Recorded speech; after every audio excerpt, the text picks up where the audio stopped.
பாலாஜியின் தோளில் சாய்ந்தபடி நான் வேறு ஒரு உலகத்தில் இருந்தேன். நாங்கள் இருவரும் கடற்கரையில் தனிமையில் இருந்தோம். பாலாஜி என்னுடைய கண்களை பார்த்து, "பிரியா, நான் ஏன் போகிறேன் என்பது உனக்கு தெரியுமா?" என்று கேட்டான். நான் மெதுவாக தலையசைத்தேன். பாலாஜி சிரித்துக்கொண்டே, "உன்னை என்னுடைய சொத்தாக கருதி உன்னுடைய உடல் நலனில் கவனம் செலுத்து. நான் சீக்கிரம் திரும்பி வருவேன். உனக்கு மகிழ்ச்சியான வாழ்க்கையை கொடுப்பதற்காகத்தான் நான் போகிறேன். நாம் இருவரும் திருமணம் செய்து கொள்ளும்போது நம் வாழ்க்கை மிகவும் அமைதியாக இருக்கும். மனித வாழ்க்கையில் பணம் மிகவும் அவசியம் என்பதை தெரிந்து கொள்" என்று சொன்னான். அவனுடைய வார்த்தைகளை கேட்டதும் என்னுடைய கண்களில் கண்ணீர் பெருகியது. பணம் மட்டுமே வாழ்க்கை அல்ல, அன்பும் முக்கியம் என்பதை அவனிடம் சொல்ல நான் விரும்பினேன். ஆனால் அதுவரை பலமுறை சொல்லியும் அவன் புரிந்து கொள்ளவில்லை. இப்போது அவன் என்னை தனியாக விட்டு பிரியும்போது அவனுடன் விவாதிப்பதில் எந்த பயனும் இல்லை. எனவே நான் அமைதியாக அவனுடைய நெஞ்சில் சாய்ந்து கொண்டேன். பாலாஜி என்னுடைய நெற்றியில் அன்பாக முத்தம் கொடுத்துவிட்டு, "உன் உடம்பை நல்லபடியாக பார்த்துக்கொள். கவலைப்படாமல் இரு. என்னை மறந்து விடாதே" என்று உணர்ச்சி பூர்வமாக கூறினான். பாலாஜியை தவிர வேறு யாரையும் ஏன் திருமணம் செய்ய வேண்டும் என்ற கேள்வி என் மனதில் எழுந்தது. ஆனால் எங்களுடைய வாழ்க்கையில் என்ன நடக்கப் போகிறது என்பது எனக்கு தெரியாது. நாங்கள் இருவரும் நீண்ட நேரம் கடற்கரையில் அமர்ந்திருந்தோம். அப்போது கடல், சூரியன், வானம் என எல்லாமே எனக்கு சோகமாக தோன்றின. ஒருவேளை என்னுடைய மனம் சோகமாக இருந்ததால் எனக்கு எதுவும் அழகாக தோன்றவில்லை. சிறிது நேரத்திற்கு பிறகு நாங்கள் இருவரும் பாலாஜியின் வீட்டிற்கு திரும்பினோம். அவன் அமெரிக்கா செல்வதற்கான ஏற்பாடுகள் வீட்டில் நடந்து கொண்டிருந்தன. நாங்கள் இருவரும் ஒரே வீட்டில் வசித்து வந்தோம். நான் பாலாஜி வீட்டின் மேல் தளத்தில் வசித்து வந்தேன். அவன் என்னுடைய அத்தையின் மகன். எங்களுடைய உறவு மிகவும் நெருக்கமானது. நான் அவர்களுக்கு மருமகளாகப் போகிறேன். ஆனால் என்னுடைய அத்தை பாலாஜியின் தாயாக இருந்தார். என்னை பார்த்ததும் அனைவரும் அன்பாக இருந்தார்கள். பாலாஜியின் பேக்கிங் முடிந்துவிட்டது. இரவு 9 மணிக்கு நாங்கள் விமான நிலையத்திற்கு புறப்பட வேண்டியிருந்தது. ஆனால் என்னுடைய நிலை மிகவும் மோசமாக இருந்தது. நான் தனியாக அமர்ந்திருந்தேன். என் கண்களில் கண்ணீர் நிறைந்திருந்தது. எனக்கு சுவாசிப்பதிலும் சிரமம் ஏற்பட்டது. அவனுடன் கழித்த அந்த அழகான தருணங்கள் எனக்கு நினைவுக்கு வந்தன. அவன் என்னுடன் இருந்தபோது இரவில் மொட்டை மாடியில் அமர்ந்து டீ அருந்துவோம். இருவரும் மணிக்கணக்கில் பேசிக் கொண்டிருப்போம். என்னுடைய வாழ்க்கையின் ஒவ்வொரு ரகசியத்தையும் அவனிடம் பகிர்ந்து கொள்வேன். பாலாஜி இங்கிருந்து சென்றால் நான் முற்றிலும் தனிமையாகி விடுவேன். பாலாஜிக்கு பிறகு நான் ஒரு டைரியை மட்டும்தான் என்னுடைய நண்பனாக்கி கொண்டேன். எனக்கு வேறு யாரும் நண்பர்கள் இல்லை. என்னுடைய சகோதரிகளுடன் கூட நான் அதிகம் பேச மாட்டேன். பாலாஜி என்னை மிகவும் நேசித்தான். அதனால் மற்ற உறவுகள் எல்லாம் மறந்து அவனுடன் மட்டுமே வாழ்ந்தேன். இப்போது அவன் என்னை விட்டு பிரியும் போது என் மனம் மிகவும் சோகமாக இருந்தது. என்னுடைய கை கால்கள் நடுங்கின. கடிகார முட்கள் நகர்ந்து செல்ல என்னுடைய இதய துடிப்பும் அதிகமானது. இரவு 9 மணி ஆனதும் எல்லோரும் எழுந்து நின்றார்கள். ஆனால் நான் சோஃபாவில் அமர்ந்திருந்தேன். என்னுடைய அம்மா என்னிடம் வந்து தன்னுடன் வருமாறு வற்புறுத்தினார். ஆனால் நான் மறுத்துவிட்டேன். என்னால் வர முடியாது. இத்தனை வருடங்களுக்காக பாலாஜியை பிரிய எனக்கு தைரியம் இல்லை. நான் இங்கிருந்தே அவனுக்கு பிரியா விடை கொடுக்கிறேன். நான் உங்களுடன் வரமாட்டேன் என்று சொன்னேன். என்னுடைய அம்மா கோபப்பட்டார். "இது எந்த விதத்தில் நியாயம்? உன்னுடைய அத்தையும் மாமாவும் வருத்தப்படுவார்கள். குழந்தைகள் இப்படி நடந்து கொள்ளக்கூடாது. வா" என்று வற்புறுத்தினார். ஆனால் நான் மறுத்துவிட்டு என்னுடைய அறைக்குள் சென்று பூட்டிக் கொண்டேன். நான் பாலாஜியை வழி அனுப்ப செல்லவில்லை. நான் கீழே வந்து அவனை வழி அனுப்பி வைப்பேன் என்று நீண்ட நேரம் காத்து கொண்டிருந்தான். ஆனால் என்னுடைய காதலை இத்தனை வருடங்களுக்கு பிரிய முடியவில்லை. எல்லோரும் என்னை சத்தம் போட்டு அழைத்தார்கள். ஆனால் நான் வர விரும்பவில்லை. சுமார் 20 நிமிடங்களுக்கு காத்திருந்த பிறகு அவர்கள் விமான நிலையத்திற்கு புறப்பட்டார்கள். நான் ஜன்னல் வழியாக பாலாஜி செல்வதை பார்த்து கொண்டிருந்தேன். அவன் வீட்டை விட்டு வெளியேறும்போது என்னுடைய கை கால்கள் நடுங்கின. என்னுடைய மனம் இருளில் மூழ்கியது. நான் அங்கேயே மயங்கி விழுந்தேன். அதன் பிறகு எனக்கு எதுவும் நினைவில் இல்லை. மறுநாள் காலையில் எனக்கு நினைவு திரும்பிய போது நான் படுக்கையில் இருந்தேன். என்னுடைய அம்மா தலையருகே அமர்ந்திருந்தார். நான் எழுந்ததும், "இப்பொழுது உனக்கு எப்படி இருக்கிறது?" என்று பதட்டத்துடன் கேட்டார். ஆனால் அவருடைய கேள்வி என்னுடைய வலியை புதுப்பித்தது. நான் அம்மா மடியில் சாய்ந்து சத்தமாக அழுதேன். என்னுடைய நிலை மிகவும் மோசமாக இருந்தது. என்னுடைய அம்மா என்னை சமாதானப்படுத்தி கலைத்து போனார். "அம்மா, என்னால் பாலாஜி இல்லாமல் வாழ முடியாது. எனக்கு பாலாஜி வேண்டும். எப்படியாவது அவனை அழைத்து வாருங்கள். என்னால் அவனை இத்தனை வருடங்களுக்கு அமெரிக்காவிற்கு அனுப்ப முடியாது. அவன் இல்லாமல் நான் என்ன செய்வேன்" என்று சொன்னேன். என்னுடைய நிலைமையை பார்த்து அம்மாவும் கவலைப்பட்டார். இதற்கு முன்பு நான் பாலாஜிக்காக என்னுடைய உணர்வுகளை யாரிடமும் வெளிப்படுத்தியதில்லை. அவன் என்னை பார்த்து கொள்வான், நான் எப்பொழுதும் சிரித்து கொண்டிருப்பேன். ஆனால் இப்பொழுது அவன் என்னை விட்டு பிரிந்தபோது யாரோ என்னுடைய ஆன்மாவை உலுக்கியது போல தோன்றியது. நான் நீண்ட நேரம் அழுதேன். ஆனால் என்னுடைய கண்ணீரை துடைக்க பாலாஜியின் கைகள் இல்லை. அமைதியை தேட அவனுடைய அரவணைப்பு இல்லை. சிறிது நேரத்திற்கு பிறகு அத்தை வந்து என்னை சமாதானப்படுத்தினார். பாலாஜியுடன் என்னை பேச வைத்தார். ஆனால் வீடியோ காலில் அவனை பார்த்ததும் என்னுடைய நிலை மேலும் மோசமடைந்தது. நான் கண்களை மூடி படுக்கையில் படுத்தேன். அவன் நீண்ட நேரம் என்னிடம் அன்பாக பேசிக் கொண்டிருந்தான். ஆனால் எனக்கு அவனுடைய குரல் மட்டும் போதாது, அவனை நேரில் பார்க்க வேண்டும். என்னுடைய நிலைமையை கண்ட அத்தை செல்போனை காதில் வைத்து கொண்டு அறையை விட்டு வெளியே சென்றார். என் அம்மா மெதுவாக என்னுடைய தலையை தடவி கொடுத்தார். காலம் நகர்ந்து கொண்டிருந்தது. பாலாஜி சென்று 1 மாதம் ஆகிவிட்டது. நான் உயிருள்ள ஒரு பிணம் போல் இருந்தேன். எனக்கு உணவோ யாரிடமாவது பேசுவதோ பிடிக்கவில்லை. எல்லோரும் என்னிடம் அன்பாக இருந்தார்கள். அனைவரும் என்னுடைய நலன் பற்றி விசாரித்தார்கள். ஆனால் எனக்கு பேசுவதற்கு எதுவுமே இல்லை. நான் அமைதியாக அமர்ந்திருந்தேன்.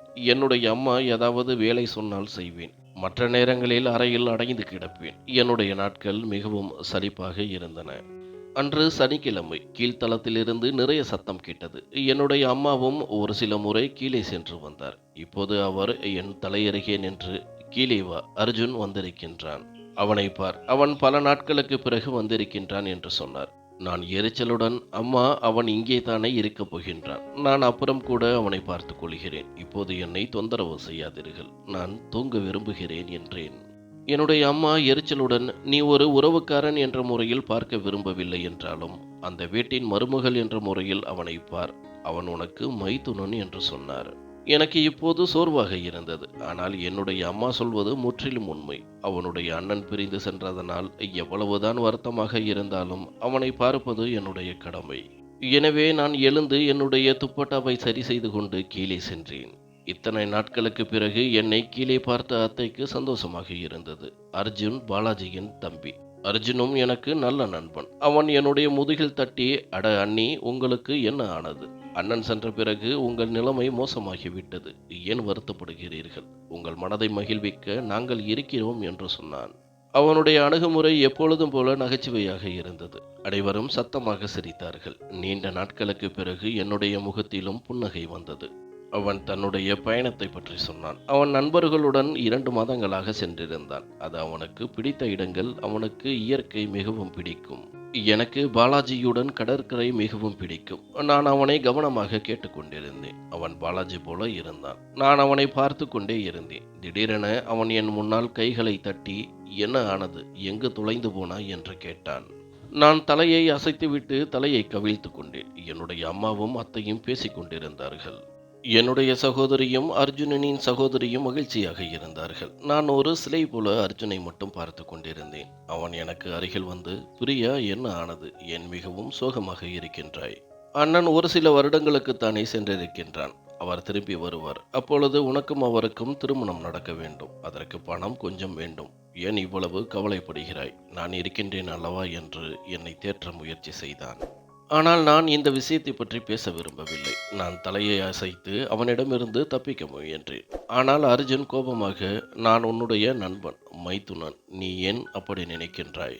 பாலாஜி இல்லை என்றாலும் நான் இருக்கின்றேன். என்னுடைய சகோதரன் பாலாஜியின் நினைவுகளிலிருந்து வெளியே வா. அப்போதுதான் உன்னுடைய வாழ்க்கையில் மற்றவர்களும் உன்னை நேசிக்கிறார்கள் என்பது உனக்கு புரியும்" என்று சொன்னான். அவனுடைய வார்த்தைகள் எனக்கு மகிழ்ச்சியை கொடுத்தன. ஆனால் கடைசி வார்த்தை என்னை உறுத்தியது.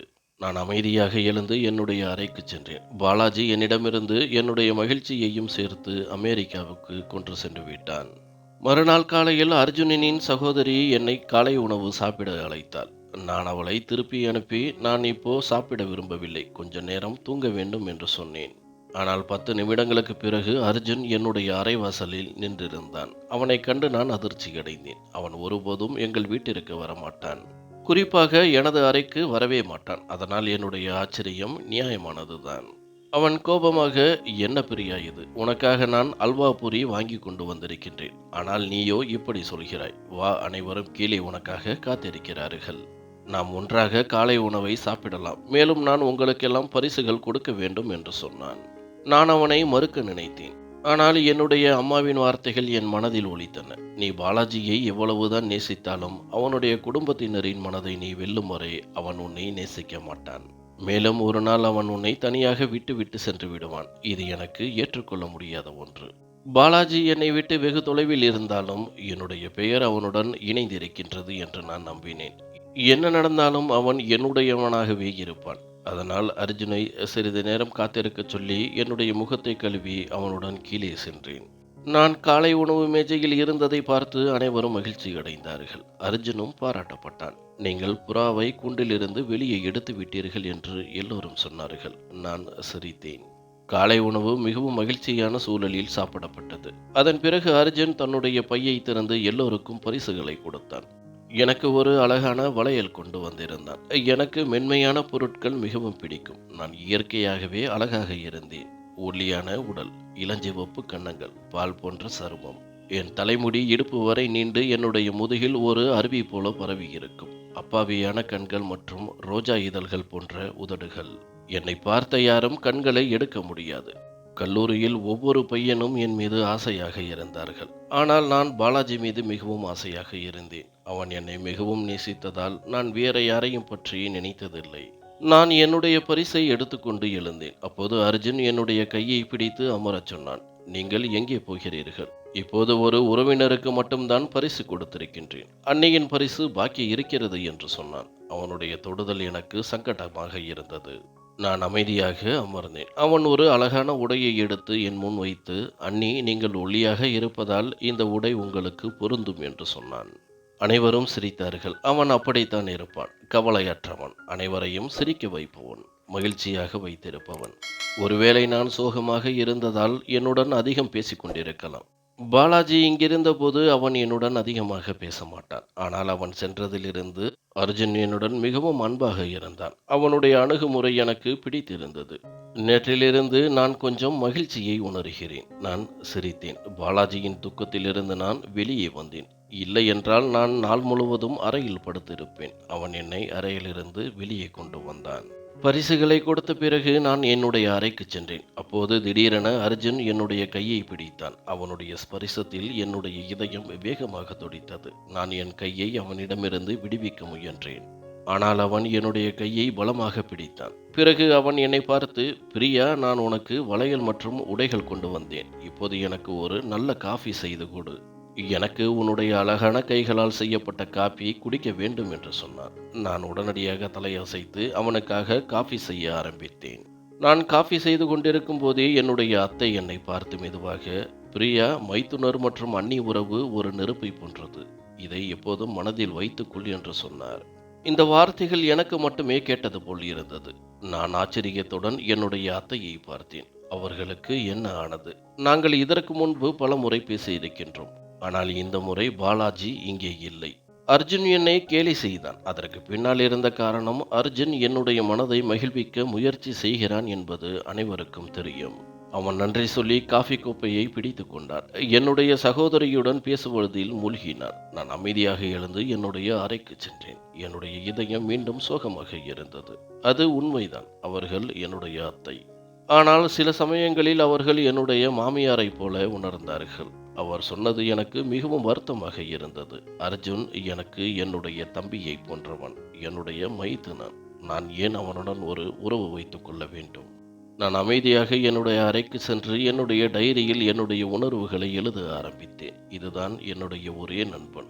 இதற்கு முன்பு நான் என்னை பற்றி முழுவதுமாக திறந்து பேசுவேன். நான் பாலாஜியுடன் என்னுடைய விஷயங்களை பகிர்ந்து கொள்வேன். ஆனால் அந்த விஷயங்களுக்கு ஒரு நாகரிகம் இருக்கும். நான் அவனிடம் எல்லாவற்றையும் சொல்ல மாட்டேன். சொல்ல வேண்டிய விஷயங்களை மட்டுமே சொல்லுவேன். ஒரு நண்பன் என்பவன் அவனிடம் எல்லாவற்றையும் திறந்து பேசலாம். அவன் உன்னுடைய கண்ணாடி. நீ என்ன சொன்னாலும் அவன் எதுவும் சொல்ல மாட்டான். ஆனால் பாலாஜி கொஞ்சம் கோபக்காரன். நான் ஒரு சிறிய தவறு செய்தாலும் அவன் கோபப்படுவான். நான் எப்போதும் என்னுடைய பெற்றோரின் செல்ல பெண்ணாக இருந்தேன். அதனால் சிறிது கோபமான தோணியில் பேசினால் கூட என்னுடைய கண்களில் கண்ணீர் வந்துவிடும். நான் அவனை அமெரிக்காவிற்கு செல்ல வேண்டாம் என்று சொன்னபோது அவனுடைய அணுகுமுறை இப்படித்தான் இருந்தது. அவன் என்னை கோபமாக திட்டினான். உனக்கு என்ன ஆனது? நீ என்னை தேவையில்லாமல் தடுக்கிறாய். இது என்னுடைய எதிர்காலம். உன்னால் நான் இங்கேயே உட்கார்ந்திருக்க முடியாது. நான் அமைதியாக இருந்தேன். அவன் கடற்கரையில் என்னை தேற்றினான். ஆனால் நான் சிரிப்பதைத் தவிர வேறு எதுவும் செய்ய முடியவில்லை. என்னுடைய இதயத்தில் என்ன நடக்கிறது என்பது அவனுக்கு தெரியாது. அவன் என்னை உலகிற்கு விட்டு கொடுத்து விட்டான். 2 நாட்களாக என்னுடைய மனதை மகிழ்வித்துக் கொண்டிருந்த அர்ஜுனை என்னுடைய அத்தை விரும்பவில்லை. அர்ஜுனிடமிருந்து நான் விலகி இருக்க வேண்டும் என்று நான் முடிவு செய்தேன். ஏனெனில் ஏதாவது நடந்தால் நான் பாலாஜியிடம் என்ன சொல்வேன்? இதை நினைத்து என்னுடைய வேலைகளில் கவனம் செலுத்த நான் முடிவு செய்தேன். காலம் கடந்து கொண்டிருந்தது. அர்ஜுன் ஏதாவது காரணம் சொல்லி எங்கள் பகுதிக்கு வந்து என்னுடன் பேசிக் கொண்டிருந்தான். நான் அவனை தவிர்க்க முயற்சி செய்தேன். அவன் அருகில் அமர நான் விரும்பவில்லை. ஏனெனில் அத்தை அர்ஜுனிடமிருந்து விலகி இருக்க வேண்டும் என்று மறைமுகமாக என்னிடம் சொல்லியிருந்தார். அவர், நீ பாலாஜிக்கு மட்டும்தான் சொந்தம், அர்ஜுனுக்கு இல்லை என்று சொன்னார். அதனால் நான் அவனிடமிருந்து விலகி இருக்க வேண்டும். ஆனால் விதி என்ன நினைத்தது என்பது எனக்கு தெரியாது. விதியின் முடிவுகள் விசித்திரமானவை. அது ஞாயிற்றுக்கிழமை. அப்பாவும் மாமாவும் கீழ்த்தளத்தில் உட்கார்ந்து பேசிக் கொண்டிருந்தார்கள். என் இதயத்தில் ஒரு விதமான அமைதியின்மை இருந்தது. பாலாஜியுடன் பேசி 3 நாட்கள் ஆகிவிட்டது. அவன் எங்கு பிஸியாக இருந்தான் என்பது தெரியவில்லை. நான் பலமுறை மெசேஜ் செய்தேன், ஃபோன் செய்தேன். ஆனால் அவனிடமிருந்து எந்த பதிலும் இல்லை. அத்தையிடம் மட்டும் நான் கொஞ்சம் பிஸியாக இருக்கின்றேன், மீண்டும் மீண்டும் ஃபோன் செய்து என்னை தொந்தரவு செய்ய வேண்டாம் என்று மெசேஜ் செய்திருந்தான்.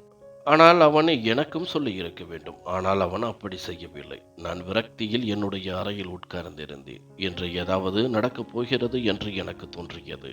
என் கண்களில் கண்ணீர் பெருகியது. என்னுடைய கை கால்கள் நடுங்கின. நான் என்னுடைய அறையின் விளக்கை அணைத்துவிட்டு படுக்கலாம் என்ற எண்ணத்தில் படுத்தேன்.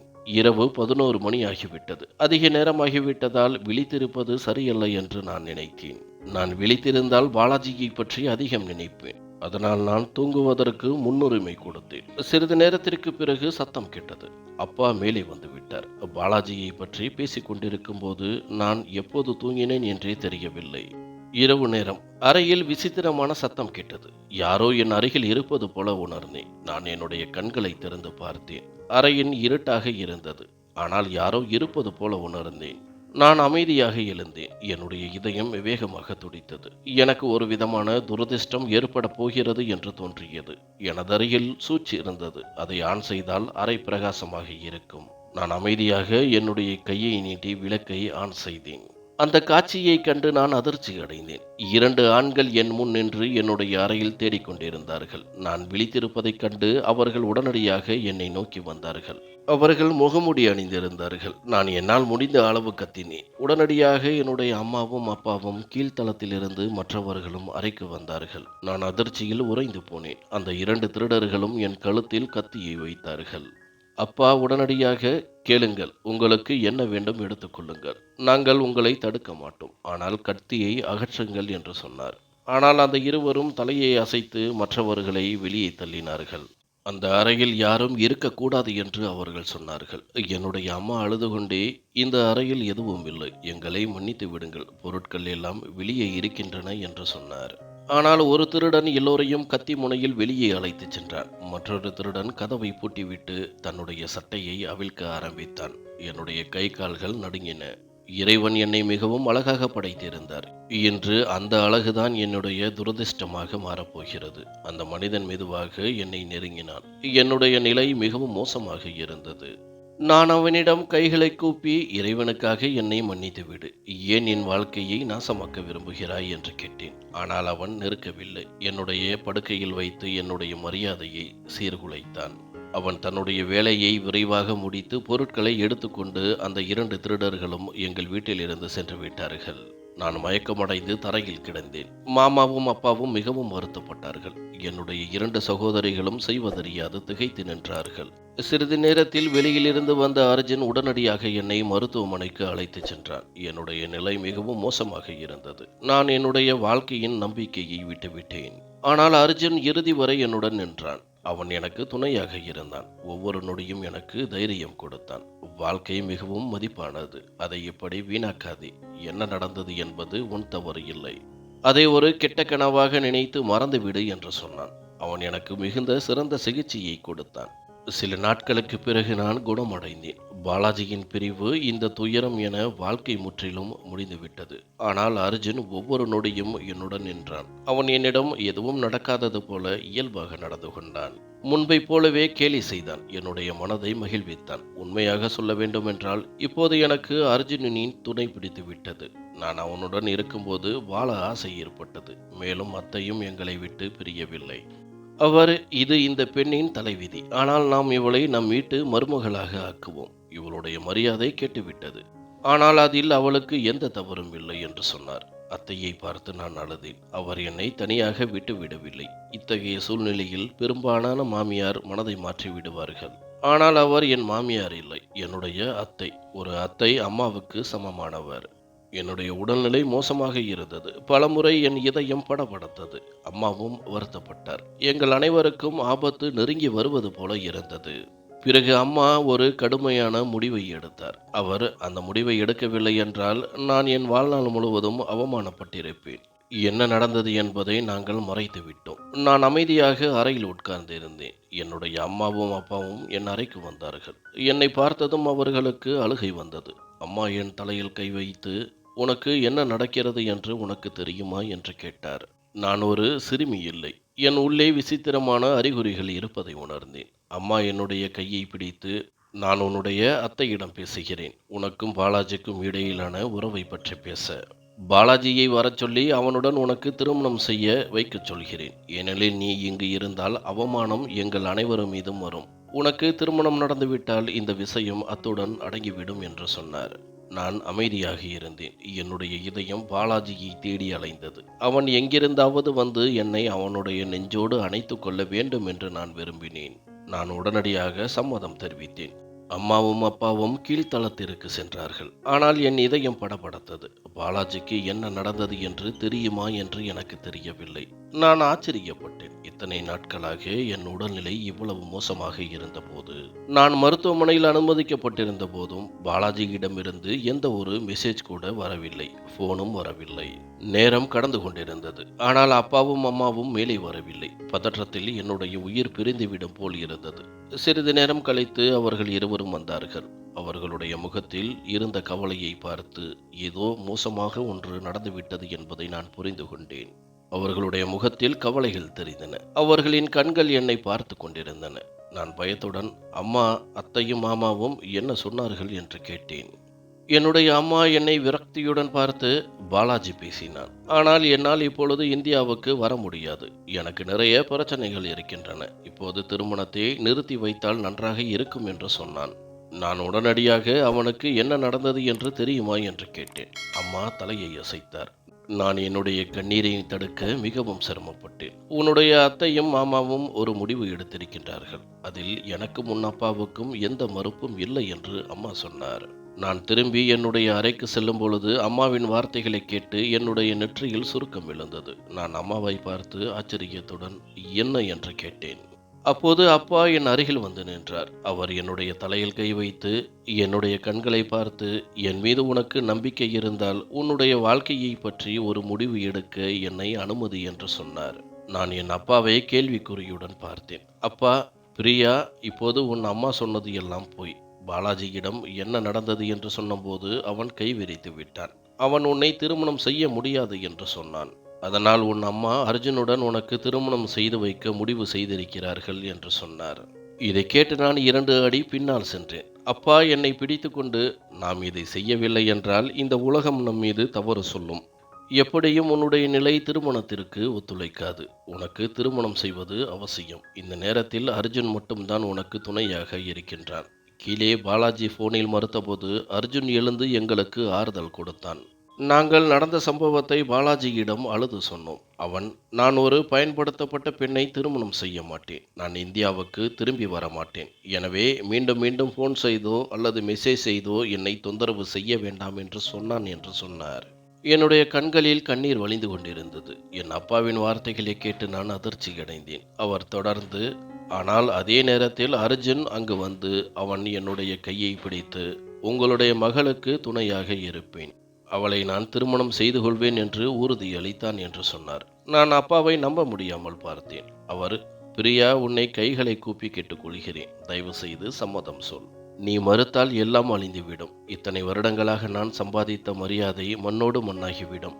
என் மகளே, என் நிலைமையை பார்த்து இரக்கப்படு. ஒரு தந்தை மகளுக்கு முன்னால் கைகளை கூப்பும்போது அவனுடைய இதயத்தில் என்ன நடக்கிறது என்பது யாருக்கும் தெரியாது என்று சொன்னார். நான் என்னுடைய கண்ணீரை துடைத்துவிட்டு என்னுடைய அப்பாவை பார்த்து உறுதியான குரலில், எனக்கு சம்மதம். என்னுடைய அப்பாவுக்காக என் உயிரையும் கொடுப்பேன். இது ஒரு சிறிய தியாகம். அர்ஜுனை திருமணம் செய்ய நான் தயாராக இருக்கிறேன் என்று சொன்னேன். பிறகு நான் அங்கு நிற்கவில்லை. அமைதியாக என்னுடைய அறைக்கு சென்றேன். என்னுடைய கண்களில் முன்னால் எல்லாம் ஒரு திரைப்படம் போல சுழன்றது. என்னுடைய அப்பாவின் வார்த்தைகளை என்னால் நம்ப முடியவில்லை. பாலாஜி எப்படி என்னிடம் இப்படி நடந்து கொள்ள முடியும்? நான் எப்படிப்பட்ட பெண் என்பது அவனுக்கு தெரியாதா? பயன்படுத்தப்பட்ட பெண் என்று எப்படி என்னை சொல்ல முடியும்? நான் அவனை எவ்வளவு நேசிக்கின்றேன் என்பது அவனுக்கு தெரியாதா? எனக்கு அவன் தேவைப்பட்ட போது அவன் என்னை தனியாக விட்டுவிட்டான். மற்றவர்கள் யாரும் என்னை திருமணம் செய்ய விரும்பாத போது அர்ஜுன் என் கையை பிடித்து கொண்டான். வெள்ளிக்கிழமை மாலை என்னுடைய திருமணமும் விடைபெறுதலும் நடைபெற்றது. நெருங்கிய உறவினர்கள் மட்டுமே திருமணத்திற்கு அழைக்கப்பட்டிருந்தார்கள். நான் அமைதியாக இருந்தேன். எனக்குள் ஒரு விதமான அமைதி இருந்தது. பாலாஜிக்கு பதிலாக அர்ஜுனின் பெயர் சொல்லப்பட்ட போது என் இதயம் உடைந்து விட்டது. எல்லாம் முடிந்து விட்டது போல இருந்தது. நான் குழந்தையிலிருந்தே பாலாஜியை மட்டும்தான் என்னுடைய கணவனாக நினைத்தேன். ஆனால் இன்று அர்ஜுனுக்கு சொந்தமான போது என்னுடைய நம்பிக்கை எல்லாம் போய்விட்டது. ஆனால் அர்ஜுன் திடீரென என்னை பிடித்து கொண்ட போது நான் என்னுடைய எல்லா உரிமைகளையும் அவனுக்கு கொடுத்து விட்டேன். என்னுடைய வாழ்நாள் முழுவதும் அவனுடன் இருக்க ஒப்புக்கொண்டேன். என்னுடைய பெற்றோரின் பாதுகாப்பில் நான் என்னுடைய பகுதியில் இருந்து அர்ஜுனின் பகுதிக்கு சென்றேன். அர்ஜுன் என்னிடம் மோசமாக நடந்து கொள்வான் என்று நான் நினைத்தேன். அவன், நீ ஒரு கெட்ட பெண், நமக்கிடையே உறவு இருக்காது என்று என்னை அடிக்கடி கேலி செய்வான் என்று நினைத்தேன். ஆனால் அப்படி எதுவும் நடக்கவில்லை. அவன் என்னை பிடித்து கொண்டான். அந்த முதல் இரவில் நான் அவனுக்கு எவ்வளவு விலை மதிப்பற்றவள் என்பதை அவன் எனக்கு உணர்த்தினான். அந்த இருண்ட இரவு அவனுக்கு ஒரு பொருட்டு இல்லை. மெதுவாக என்னுடைய வாழ்க்கை அவனுடன் கடந்தது. பாலாஜி என்னை அவனுடைய வலையில் சிக்க வைத்தது போல அர்ஜுன் அப்படி எதுவும் செய்யவில்லை. அவன் எனக்கு சுதந்திரமாக வாழ கற்றுக் கொடுத்தான். நண்பர்களை உருவாக்கச் சொன்னான். என்னை தன்னுடன் அழைத்து சென்றான். தனக்கு பிடித்த இடங்களுக்கு சென்றான். அவனுக்கு கடற்கரை பிடிக்காது. ஆனால் எனக்காக அவன் கடற்கரைக்கும் வந்தான். பாலாஜியை அறியாமலேயே நான் மறந்து அர்ஜுனை பற்றி யோசிக்க ஆரம்பித்தேன். காலம் சுழன்றது. என் இதயத்திலிருந்து பாலாஜியை முற்றிலும் அழித்துவிட்டு அர்ஜுனை என் இதயத்தில் வைத்து கொண்டேன். நாங்கள் இருவரும் கணவன் மனைவி போல இல்லாமல் சிறந்த நண்பர்கள் போல இருந்தோம். நாங்கள் இருவரும் ஒருவருக்கொருவர் இவ்வளவு சீக்கிரமாக எப்படி ஏற்றுக்கொண்டோம் என்று என்னுடைய பெற்றோரும் அர்ஜுனின் பெற்றோரும் ஆச்சரியப்பட்டார்கள். வாழ்க்கை மகிழ்ச்சியுடன் சென்று கொண்டிருந்தது. ஆனால் என் வாழ்க்கையில் ஒரு பெரிய புயல் வந்தது. ஒரு நாள் அர்ஜுன் அலுவலகத்திற்கு செல்ல குளித்து கொண்டிருந்தான். நான் அவனுடைய ஆடைகளை இஸ்திரி செய்து கொண்டிருந்தேன். அப்போது அவனுடைய போன் ஒலித்தது. அது அவனுடைய நண்பனின் அழைப்பு. அதற்கு முன்பு அவனுடைய நண்பன் பலமுறை எங்கள் வீட்டிற்கு வந்திருந்தான். நான் போனை என்னுடைய காதுகளில் வைத்துக் கொண்டேன். நான் ஏதாவது பேசுவதற்கு முன்பு மறுமுனையில் சொல்லப்பட்டதை நான் கேட்டதும் போன் என்னுடைய கைகளில் இருந்து கீழே விழுந்தது. என்னை சுற்றி பூகம்பம் வந்தது போல உணர்ந்தேன். விதி என் வாழ்க்கையில் என்ன விளையாட்டு விளையாடியது. எல்லாம் நாசமாக்கிவிட்டது. அர்ஜுன் குளியல் அறையிலிருந்து வெளியே வந்தான். என்னுடைய நிலைமையை பார்த்து அவனும் பயந்து விட்டான். அவன் என் அருகில் வந்து, பிரியா, என்ன நடந்தது என்று கேட்டான். நான் அமைதியாக போனை அவனது கைகளில் கொடுத்தேன். மறுமுனையில் என்ன சொன்னார்கள் என்று தெரியவில்லை. அர்ஜுனும் படுக்கையில் அமர்ந்தான். அவனுடைய கைகளில் இருந்தும் போன் கீழே விழுந்தது. இப்போது என்னை பார்க்க அவனுக்கு தைரியம் இல்லை. போனில் அர்ஜுனின் நண்பன் எல்லா உண்மைகளையும் வெளிப்படுத்தி விட்டான். அவன் போனில் நான் இருக்கின்றேன் என்று தெரியாமல் பேசிவிட்டான். காயமடைந்த கண்களுடன் நான் அவனை பார்த்து கொண்டிருந்தேன். இந்த இரண்டு சகோதரர்களுக்கும் முட்டாளாக்க நான் மட்டும்தான் கிடைத்தேனா? எனக்கு சுயமரியாதை இல்லையா? நான் ஒரு பொம்மை போலவா? அவர்கள் விளையாட நினைக்கும் போது விளையாடி கொள்வார்களா? என்னுடைய உணர்வுகளுக்கு எந்த மதிப்பும் இல்லையா? நான் என் கண்களிலிருந்து கண்ணீரை துடைத்துவிட்டு அர்ஜுன் முன் நின்றேன். அர்ஜுன், நீ ஏன் இதையெல்லாம் செய்தாய்? இதையெல்லாம் செய்து உனக்கு என்ன கிடைத்தது என்று கேட்டேன். அர்ஜுன் என்னுடைய தோள்களை பிடித்து கொள்ள முயன்றான். ஆனால் நான் அவனை தள்ளிவிட்டேன். பிரியா, என் வார்த்தைகளை புரிந்து கொள்ள முயற்சி செய். உன்னை பெறுவதற்கு வேறு வழி இல்லை. எனக்கு இதுதான் ஒரே வாய்ப்பு. பாலாஜி அமெரிக்காவிலிருந்து திரும்பி வந்திருந்தால் நீ அவனுடைய மனைவியாகி இருப்பாய்.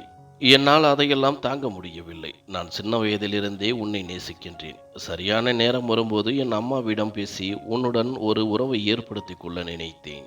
ஆனால் அதற்கு முன்பு நீ பாலாஜிக்கு என்று ஆகிவிட்டாய். என்னுடைய காதல் என் கண்முன்னே என்னுடைய அண்ணியாகிவிடும். என்னால் எதுவும் செய்ய முடியவில்லை. நான் பலமுறை என் அம்மாவிடம் பேச முயற்சி செய்தேன். ஆனால் அம்மா பிரியா பாலாஜியின் மனைவி என்று சொன்னார். ஆனால் எனக்கு வேறு வழி இல்லை.